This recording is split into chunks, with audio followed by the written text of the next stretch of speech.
enche bia na yeyi mu asutire se okọ Afia Kobi Girls Senior High School no ewo atwema trabu masantemantem mu amofra no a ankasa ahyehye craft enam so ama omatukura ko wiase abegidi mpa ya san ba na yakọ school mobile omo Elford no so na mgina so ayedi ngita hoyi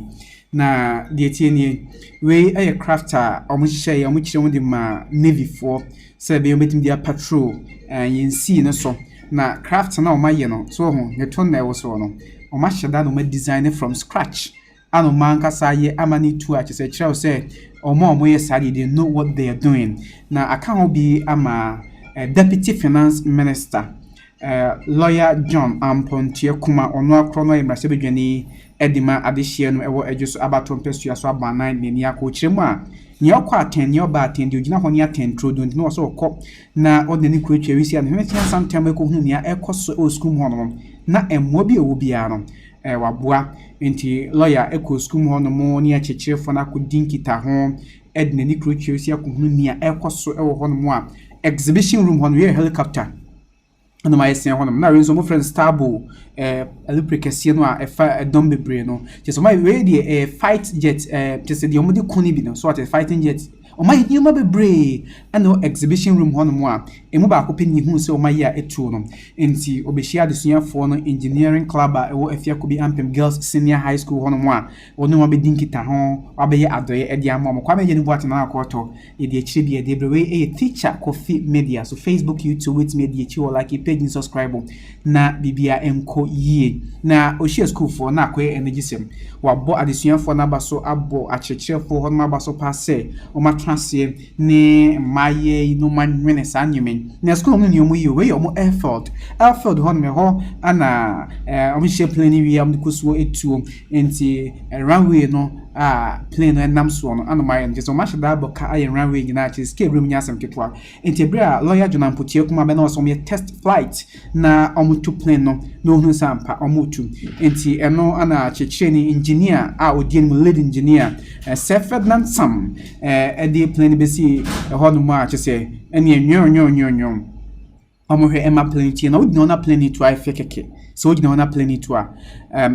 keke ti plane ba betu enti omohwe ema plane to at a very high altitude nam wiemu a chese ebetumi adiwiemu be se 1 hour 2 hours 3 hours 4 hours nam wiemu sa depending on near engineer pese ye na dada na ho wacha somfna katechi twa no ho sa enti lawyer John Ampontie kuma ko duru na neje ho no donate 10,000 and that's 100,000 Ghana cedis no 1 billion de ma disuya for na school ni na no chese na ni agye ho pa wo hye nkwan ye se mo bi omu hia bia aban no edbe mo ye ne lawyer John Ampontie kuma bonkoma say eno le tudwa me feye on say omampani Akufo-Addo or ye me CEO for entrepreneurship and innovation team whom we be say and na who say the potential in it is very great for our country and I say me tumrika everywhere who say ampa na the Minister of Education say Bonabaso for the focus on STEM education mo friend also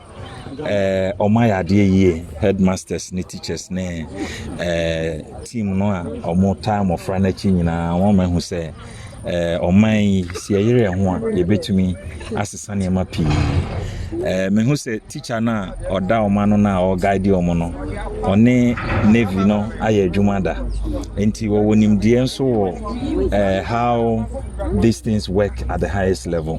and enti de ma be hu ahai many Minister of Defense and Subedin Kita home near her client Ebefaswa and Korano more interest in building drones and aeroplanes and those things, you know. You bet me a special mentorship program. They will have opportunity with the Ghana Navy for a period. Na omanya proper training. And also Buama Niamana or more, no Matias ye the practical knowledge of it. And then maybe share crying. I came to donate some financial support to them. And I think so mene ankrankra dwumadi ahodo nso ewo amanone Ghana ebedin kita ho nya hwekwan ebetimi nya sika emu odu a edebebo mu dwumadi ebe owie no headmistress of the school na no Mame Sylvia Newton one nso da lawyer John Amputio Kumasi yese kawum to abeye no stress enuanu ne mpanimfo akanyina so omtu omunka omre school mo meso mo franasne no mo niwa bebra omwe dia bo Ghana ye hunu ayenka